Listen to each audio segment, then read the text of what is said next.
En el México brillante de los años 70 y 80, su rostro era inconfundible. Claudio Brook, un actor de presencia imponente, respetado y admirado dentro y fuera de la pantalla. Siempre lo vimos interpretar a hombres poderosos, villanos hacendados o figuras de autoridad. Pero lo que nadie imaginaba es que, lejos de los reflectores, enfrentó una pesadilla real. Hoy vamos a descubrir la historia oculta, escalofriante y casi prohibida que marcó sus últimos años de vida, una experiencia que jamás apareció en sus biografías oficiales, pero que dejó huellas imborrables en quienes lo conocieron.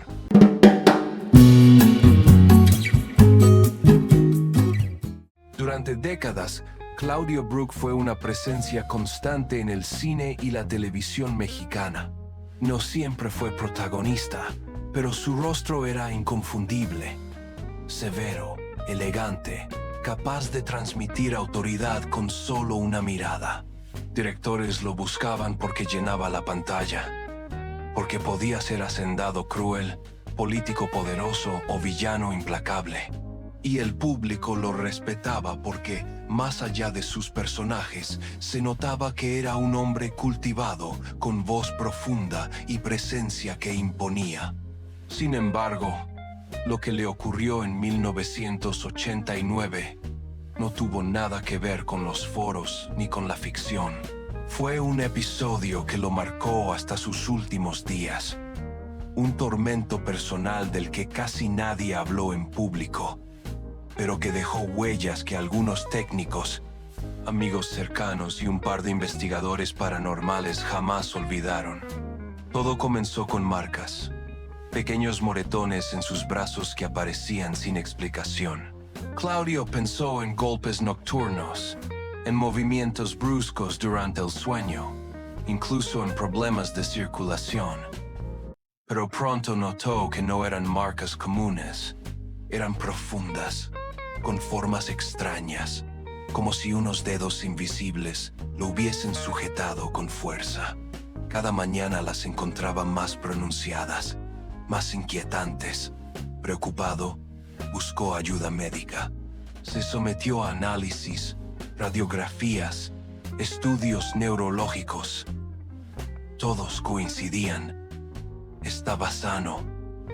No había causa médica que explicara aquel fenómeno. La desesperación creció cuando los moretones comenzaron a aparecer no solo en los brazos, sino en la espalda y en el pecho. Claudio se levantaba agotado, con dolores intensos, como si hubiese librado una pelea mientras dormía. Fue entonces cuando alguien de confianza le sugirió buscar otro tipo de respuestas. Y así llegó a un parapsicólogo de la UNAM, un hombre reconocido por estudiar casos de poltergeist y apariciones en casas de familias adineradas. El investigador escuchó su relato y, tras un silencio incómodo, le dio un consejo perturbador. Señor Brook, coloque una cámara en su recámara. Grábese mientras duerme. La respuesta está ahí, aunque tal vez no le guste verla. Claudio dudó, pero la angustia era más fuerte que el escepticismo. Rentó una cámara pesada de televisión, de aquellas con casetes grandes, y la instaló apuntando directamente a su cama. La primera noche pareció tranquila, aunque despertó con los mismos dolores y marcas. Por la mañana, con nervios, revisó la cinta. Lo que vio lo dejó helado. A las 3 de la madrugada, la grabación mostraba cómo se movía inquieto en sueños. De pronto, en la esquina de la recámara apareció una sombra borrosa. Poco a poco tomó forma hasta convertirse en una figura femenina espantosa, delgada, de cabello largo y enmarañado, con un rostro desfigurado, irreconocible, como si hubiese sido quemado o estuviera en descomposición. La mujer se sentó en la orilla de la cama, lo observó con paciencia y, con manos huesudas, lo sujetó de los brazos. Su cuerpo dormido se levantó levemente, como si lo manipularan hilos invisibles. Lo peor vino después. La mujer acercó su rostro al oído de Claudio y comenzó a susurrar con una voz aguda, como la de una niña pequeña. Palabras ininteligibles, un murmullo interminable que se prolongó por más de una hora, hasta que la figura se desvaneció entre las sombras. Claudio quedó aterrado. Mostró el vídeo al parapsicólogo, quien le aseguró que aquello no era un sueño ni una ilusión. Era una entidad parasitaria, un espíritu vengativo que buscaba alimentarse de su energía vital. No pretendía matarlo de inmediato, sino desgastarlo noche tras noche hasta debilitarlo por completo. El actor dejó de dormir en su recámara. Durante semanas improvisó camas en la sala, en la cocina, incluso en hoteles. Pero la maldición lo seguía. Las marcas continuaban apareciendo, sin importar dónde durmiera. Era como si aquella mujer espectral lo hubiera elegido como víctima. La historia comenzó a filtrarse entre algunos colegas y en círculos paranormales. Un investigador publicó el caso en una revista especializada, incluyendo fotografías de los moretones y extractos del análisis del vídeo.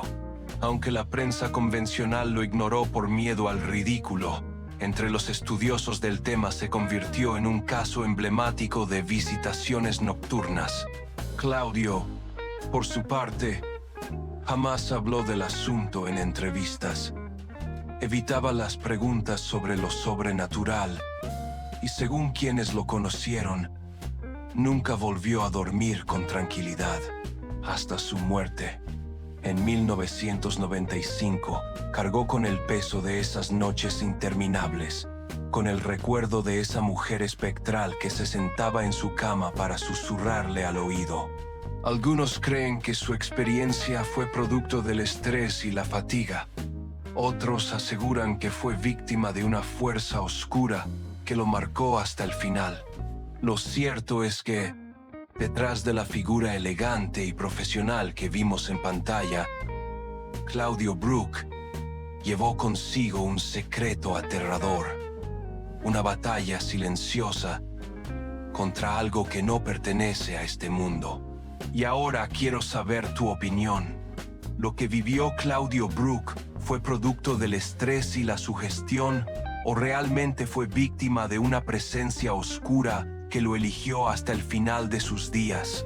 Déjamelo en los comentarios. Si esta historia te sorprendió, apóyanos con un like, comparte este video y suscríbete al canal para que no te pierdas más relatos ocultos del cine mexicano. Aquí seguimos rescatando los secretos que nadie se atreve a contar.